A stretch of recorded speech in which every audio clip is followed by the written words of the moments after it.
now go to the next speaker, Dr. Adil Malia, who is currently CEO of a business management consultancy called The Firm. He has a bachelor's degree in commerce and law and a master's degree in human resource management from TIS. Dr. Adil has over 4 decades of corporate experience in India and overseas, working in large reputed professional managed national and multinational companies like Godrej, GE, Marks and Spencers. He's a much sought after business coach to some of the well-recognized CEOs of business and writes several magazines. He believes that an all-rounded personality is the key to success, and he maintains that to succeed, one must be a good human being and do the things that make you happy. Over to you, Dr. Malia. Good morning, ladies and gentlemen. And first of all, let me thank Father Peter de Cruz and Sneh Southern for inviting me to speak in this webinar. I'm a proud Indian, a practicing Zoroastrian, and my name is Dr. Adil Malia.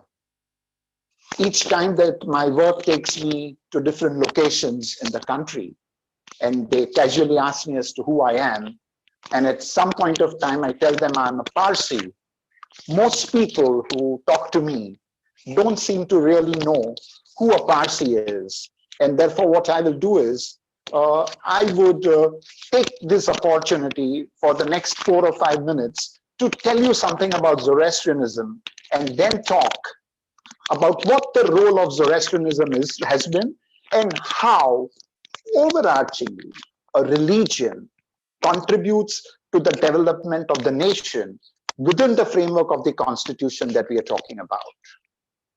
In fact, the entire quintessence of what I want to share with you is based on the Zoroastrian ethos, which is captured in a very beautiful Avestian phrase, which says, Hama Zor, Hama Ashobat, which means, may we all be united in our strength for the collective truth, self-righteousness, and collective good. Truth, self-righteousness, and collective good are the prime purposes, and therefore let us come together, do Hamazor, collect all our strength, and work towards creating a world which is always in touch with the truth, which is always self-righteous, and which is always in the collective good of the universe.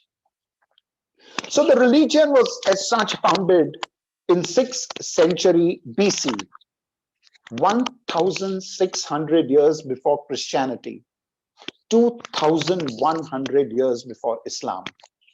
It was founded on the tenets of the religion which our prophet Lord Zarathustra propounded, and this you find the origins of the tenets that he taught in the 5 gathas, or the songs that he has left behind for all of us, and which has 17 hymns. So collective between these 5 gathas and the 17 hymns, the basic tenets of the religion have been passed on from generations of people and generations of people down the line till today. Of course, over a period of time, structured religion thereafter has developed a few more tenets of it, but which is not what Zarathustra had left behind, which was for good living. These religious tenets were left behind by Zarathustra through the 5 gathas. He was, as we understand, ordained by Lord Ahura Mazda, who is the wise Lord. Periodically, if all of us look backwards into the evolution of mankind, what do we find? We find that periodically the good order gets disturbed and a bad order comes in place, and then the Almighty or the divine power decides to send down a prophet to create once again a state of order from the state of disorder that is experienced in the world. So likewise, the powerful wise Lord Ahura Mazda, sent Zoroaster to bring out an order, and then when the order was set, he wrote down those 5 gathas and the 17 hymns. Let me now tell you about a few tenets of the Zoroastrian religion. Number one, most people do not know that Zoroastrianism is the oldest monotheist religion. Now, the difference is that it is a fact that Hinduism is the oldest religion in the world, and that prevailed in the world thousands of years before other religions found their real scientific root. But it is a polytheistic religion. It is a religion based on beliefs of multiple gods, and therefore it is the oldest polytheist religion, versus Zoroastrianism is the oldest monotheist religion, which means it believes in the existence of one divine supreme power. Call it God, call it whatever name you want, but it is that one divine power, and that is making Zoroastrianism the oldest monotheist religion in the world. Now, whilst people are aware of the fact that the three wise men or the three magi's who at some point of time went and were observing certain unique, miraculous cosmic activities, went to receive the infant baby Jesus because they recognized that a new Lord is born on the basis of the changes that they had seen in the cosmic universe, were actually the three Zoroastrian priests who had identified and gone to welcome the birth of Lord Jesus Christ. The religion has had significant, and if you look at the entire division of old religions in the world, you will find that there are two classifications. One are the classic, what we call the domestic religions, and the other are called the Abrahamic religions. Zoroastrianism was the first of those religions which believed in it and has left behind a huge element of influence on Judaism, Christianity, and Islam. And you will see references and similarities of the practices of these subsequent religions from the basic teachings. Nothing wrong. Religion is supposed to learn from each other. So it's great. It's not about jingoism of who came first, but this is something that world should know and we should know all about. So the religion was thereafter followed for several dynasties in Iran, Persia, Mediterranean. The empires grew until, of course, as we all know, there was a violent Islamic conquest of Persia and an Arabic conquest of Persia, which drove the Zoroastrians destructively out of their homelands. Temples were destroyed, fire temples were destroyed, scriptures were burned down, people were killed, conversions happened, and all of that happened. That's past history. And then a set of people decided to escape from there with their holy fire. And then with that holy fire, they took the small fishing boats and landed up unknowingly, because they were not sailors, they were peasants. They ultimately landed up in India on shores of Sanjan. Now, as everyone is fairly familiar with the sugar and the milk story, and I will not want to cover that for paucity of time, this is when they came to the king of India and asked him that, would you please give us refuge, because we are, we are escaping and we have been running. We don't know our destinations. Our women and children are without food and we are dying and we want to protect our religion. The wise king in India at that point of time, Jadi Rana, invited the priest and offered him, saying that, look, our country is full of people. We do not really have a place for any more people to come from anywhere and stay. He offered him a bowl of milk, which of course he did not want to take because he was seeking refuge and he was given a bowl of milk.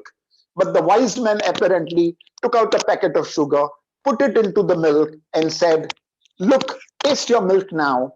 As nothing has overflown and the quality and taste of milk has improved, we will stay in your country. We will stay in your part of your region along with your people, and we will not let anything disturb you guys. But instead, we will make it more sweet. We will refine your civilization. We will develop and we will contribute. Now, this is where most people don't know some of the tenets. Let me tell you. Number one is the religion believes in monotheism. There is ethical dualism, which means that there are two powers existing, and it's the first religion which explained the concept of ethical dualism, which means that there are good forces and there are bad forces, both prevailing at the same time. Now, what is important is that in the Zoroastrian ethos, good is not stronger than evil, they are of equal power. And therefore, if we as individuals, if I as an individual, if you as an individual really want to make the world better, you will have to play the good role and strengthen the hands of the good power, which is represented by spentum in you, and not do bad things that will strengthen the hands of Angramanu, which is the evil power. Therefore, the religion spoke that we cannot really be blaming the entire divinity and the religion for everything that's happening around. You have a role to make the powers of good strong and the powers of evil bad, so that the world neutralizes and good succeeds over the evil. And how do you do that? The guide is good thoughts, good words, and good deeds. By doing those, you strengthen the hands of Spentamanu. The concept of the day of judgment, which all religions subsequently have been talking, are first represented in the Zoroastrian scriptures, and which is called the day of requitur, that actually upon dying, a person is judged on the basis of the contributions of the good and the evil he has done, and then a judgment is meted out. So the concept of the day of judgment came through these monotheistic arguments and prayers and the messages that Lord Zarathustra had left behind. The concept of heaven and hell, which has been explained in many religions subsequently, was first propounded in the Zoroastrian religion, and the worship of all natural elements, particularly fire, was brought up in the Zoroastrian scriptures. Coming back to the story, the king gave a bowl of milk and sugar was added, but he said, I'm going to give you 5 conditions under which you will be able to live in India. Only if you agree to adhere to these 5 conditions will you be allowed to come and stay with us. You'll have good people, but these 5 conditions will prevail. Number 1, surrender all your weapons. You will not have any weapons, and therefore you are not coming here to war with our people. Surrender your weapons. Number 2, no conversions. You can follow your religion. In India, we have always allowed different religions to come and settle down, but you have no right to convert our people. And fairly so, today if you will see, Parsis are microscopic minority representing a population in India of 65,000 on a population base of India, which is 130 crores, which makes India, which makes the Zoroastrian population nothing more than a 0.0050 microscopic minuscule population of India. But despite of that, the community has not allowed any conversions because we genuinely believe that we cannot convert based on the promises that we have given to the king. And though it means a number and self-survival at question, the conversion and commitment will stand by. The third is adopt the culture. That's what the king had said. And as you will see, the Zoroastrians in India do not have their own language. They speak Gujarati, which is an Indian language. They eat food, their clothing styles are absolutely Indian clothing styles. And most of the Zoroastrian ceremonies are actually highly influenced by the Hindu ceremonies that we adopted from. All ceremonies to be post-sunset, that continues as a rule even now, and serve the country. Most important is serve the country.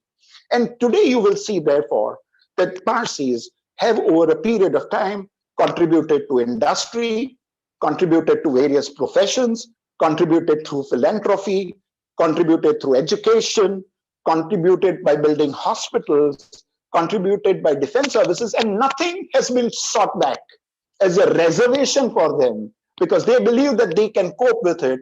They have come here to contribute. There is a huge debt we have to the people who allowed us to stay in this country, and we have to serve them to set off this tree.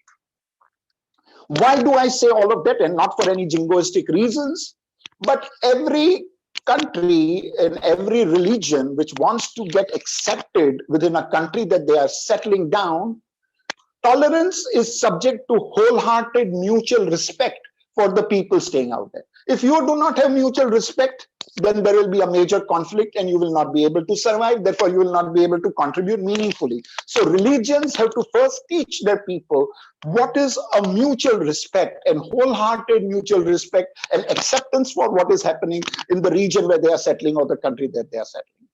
Number two is, if you want to be accepted seriously, promises are promises, commitments are commitments. Just because time has passed, you cannot forget the promises to serve that you have given, and you have to continue to be serving the people. It is only then that you will be taken seriously as a contributor. Otherwise, you will be taken as a drain on the economy and not a contribution to the economy. And therefore, religions have to be teaching their people how to maximize their contributions so that the people in the country are all benefited, and it is not that particular religion only that benefits from the contributions people are making.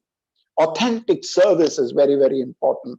And holding back nothing but serving with open heart is what has made our microscopic minority a successful and a happy community in a large country like ours, which otherwise we have all the potential of getting lost, considering we only are 65,000 present in India.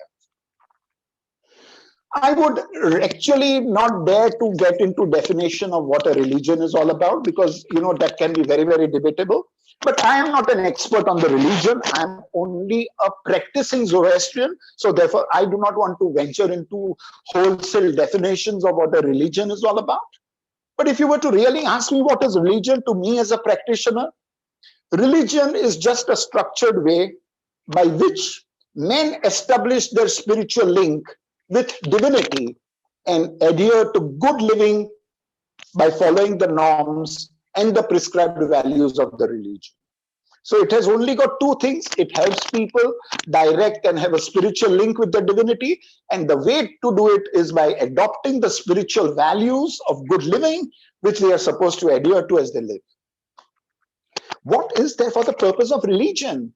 The purpose of religion is solidarity, creating solidarity. So religions that do not create solidarity with the larger unison will certainly have a problem because they don't contribute.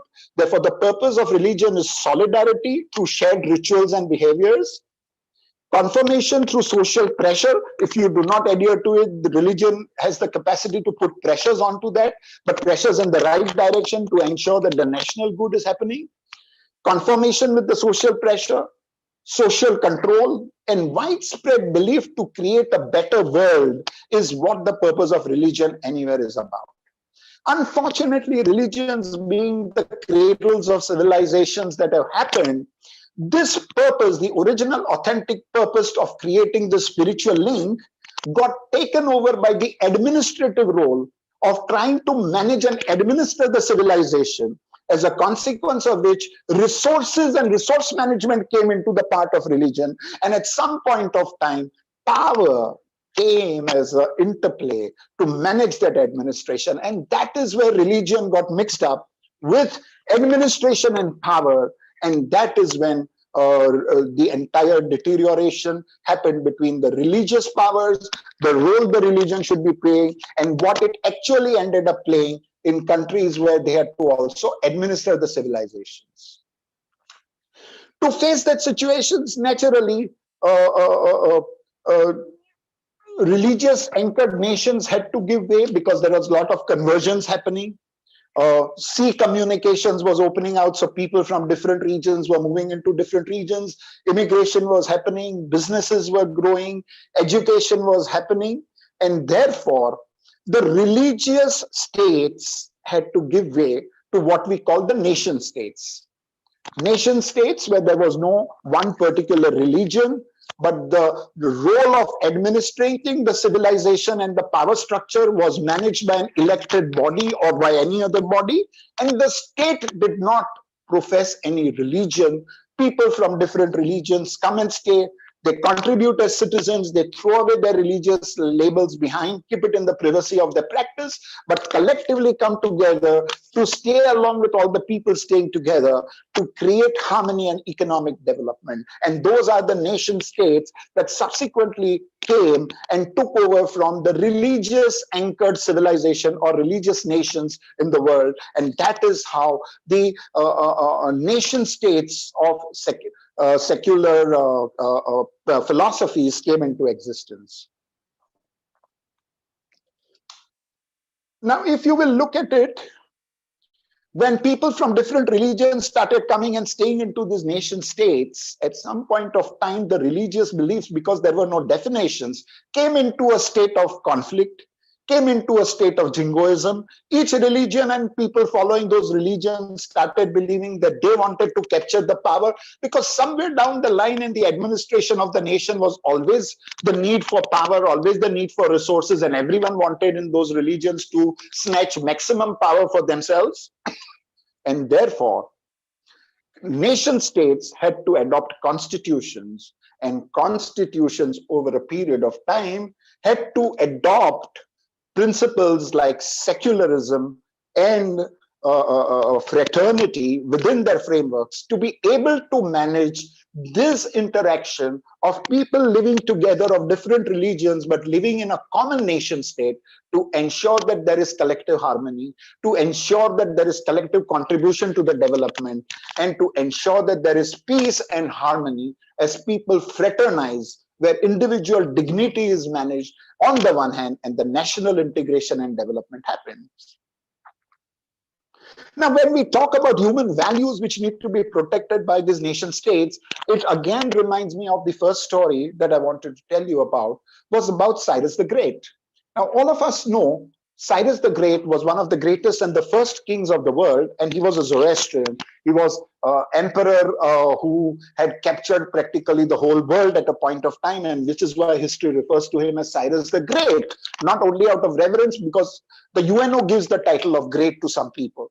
So Cyrus the Great gave to the world the first charter of human rights, and that is captured in the Cyrus cylinder, which is today decorated and kept in the headquarters of the United Nations in America. Even today, if you go today to the UN headquarters, which embodies and which is supposed to be the custodian of the human rights in the country, the reception where you enter has the Cyrus cylinder, which represents the first attempt to define a state which will follow human values as the most endured contribution of Cyrus the Great. And what did he really do?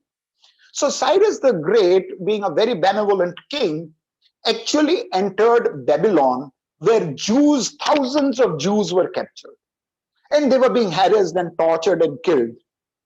And that was done by a certain king, and I'll tell you his name in a minute's time. His name was Nebuchadnezzar. Okay, so Nebuchadnezzar had captured thousands of Jews. Cyrus went in, finished Nebuchadnezzar, and released all the Jews and told them, go to your home. Now, when he told them go to the home, the people said, but where do we go? He said, we can't even pray. This bad king has gone and destroyed all our temples. So he says, okay, go and build temples. So the people told him, we don't have money to build our temples. So he said, don't worry. From my treasury, I will give you money to build your temples. Go back to your country, build your temples, live happily, and follow your religion. Now, you see, the general practice of the kings would have been, okay, I'm freeing you, follow my religion, come and worship in my temple, and hereafter you are my people. Versus Cyrus, who believed in the human values, created this. And the principles he laid out in his charter, which you see in the Cyrus cylinder, are actually the first 4 principles adopted by the United Nations. In the United Nations Declaration of Human Rights, the first 4 principles that they are talking about are actually taken ad verbatim from the Cyrus cylinder. And that is what it is all about. Understanding criticality of the religion, accepting what their situation is, and helping out, not with an intention to increase your tribe, but with an intention to enhance harmonious existence and coexistence of everyone together. And that is the spirit of secularism that we are talking about, and that is how it should be built. India, as you will see, is a very diverse country. I don't need to explain that to people who are listening to this, or in the audience who are listening to this. We are a very diverse country, multilingual, multicultural, tolerant, and secular. Much as what anyone may say, our experiences have been, we have been the happiest community living in India. We have always had different governments, but every government has respected us for our contributions and the harmonious existence that we have created, and we will continue to create for this country. The character of the country, as explained by the first speaker, is based on the constitution of the country.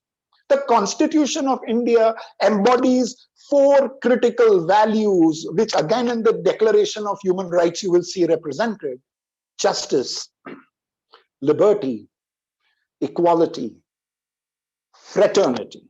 Now, when you're talking about secularism, we all know what is secularism, and secularism has different flavors, but generally understood, secularism is collective coexistence of different religions for the common good of the country in which we are living, without disturbing any community or making conversions or fighting wars or waging whatever within the boundaries of the country. But fraternity is very, very important. Most people tend to believe that fraternity is just a word to fraternize. Fraternity means that the country takes the assumed responsibility for individual dignity, and the individuals take the equal responsibility in form of their duties to ensure that they contribute and they fight for the integration of the country and not for the disintegration of the country. So when we are talking about the Constitution and the cherished values under the Constitution, we have to look at the whole large frame of things and not give it very, very limited definitions, which unfortunately would lead us to misunderstand that fraternity means the government has to only ensure that individual dignity and integration of the nation is managed. The nation is supposed to protect all and seek contributions. Collective harmony is the basis of this, and that is how religions, by teaching the right sets of values to the people, encouraging and motivating right behaviors to the people, contribute to the economic development of the country, which is possible only if the country is living in peace, in harmony, without any disintegrated factions within themselves, fighting and waging wars within the country for its own progress. So therefore, religions contribute majorly because they have a very large appeal to the members of their followers, the membership and the community of their followers. They help to create this positive values of contribution, positive values of service, positive values of integration, positive values of being hardworking, truthful, honest, good thoughts, good words, good deeds that make the country great. Those are the contributions which are hidden contributions, which will lead to each member of the community contributing positively to the growth of the country. And that is exactly what is expected and required. The preamble is very important, and of course that has been explained, so I don't want to repeat explaining the whole thing. Sovereign, socialistic, secular, which was brought into the Constitution in the 42nd Amendment, intentionally brought, which was not part of the Constitution earlier. The preamble was modified, and the 42nd Amendment brought this whole concept in.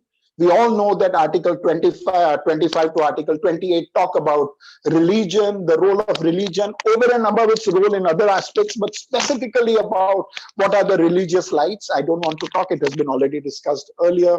But everywhere, if you will see, the larger constitutional principle has been that whenever religion, which can become what is called in Constitution reasonable classification, is not reasonable if it means giving one religion a benefit over another, which is not in the framework of what is called intelligible differentia.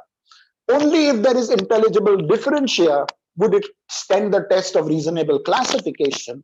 Religious segregation, religious classifications will never meet this definition of reasonable classification, and therefore equality in matters of religious profession, in matters of protection, in matters of not charging specific tax to people following, like we heard in the Mughal era, that people who did not follow the Islamic religion were charged jizya. So those kind of taxes cannot be allowed in a country like India, and those are all the reiterations that you will see in the Constitution.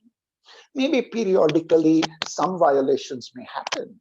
We are a large country. Maybe periodically, some government, somebody may overstep the whole thing, overzealous. But largely, the spirit of the country, the secularity of the country, the intellect and the wisdom of the people of India over a period of time manages to control these oversteppings and ensure that India collectively continues to be a secular great country which contributes and will someday soon become the glaring jewel in the constitutional growth in the entire economy of the world. So with this, what I would do is, how does religion contribute? As I told you, by alignment, by fostering positive spirit, tolerance and mutual respect, equal participation, and non-indulgence in economic subversions to destroy the economic growth, not to indulge in economic subversions, protecting its various institutions and not destroying those institutions, ensuring that there is peace in the community, are all the ways in which larger communications and the larger religions should leave positive message for the people so that the development of our country helps. Let me once again conclude by talking about the same phrase which I said was the quintessence, which means, let me conclude by wishing you what we say, ustate. Peace be unto you, happiness be unto all of us in our search for the truth, which is Asha. And in this, let us all come together and work with the spirit of Hamazor, Hama Ashobad, which means, may we be united in strength for the good and righteousness of our country and for the universal peace. With this, I end my little piece. I genuinely believe communities positively contribute to the national development. If there are subversions happening, those subversions need to be halted, they need to be stopped. But because of that, our progress, our happiness, and our harmony is ensured only when all communities believe in the principle of secularism and work towards common harmony, peace, and economic development.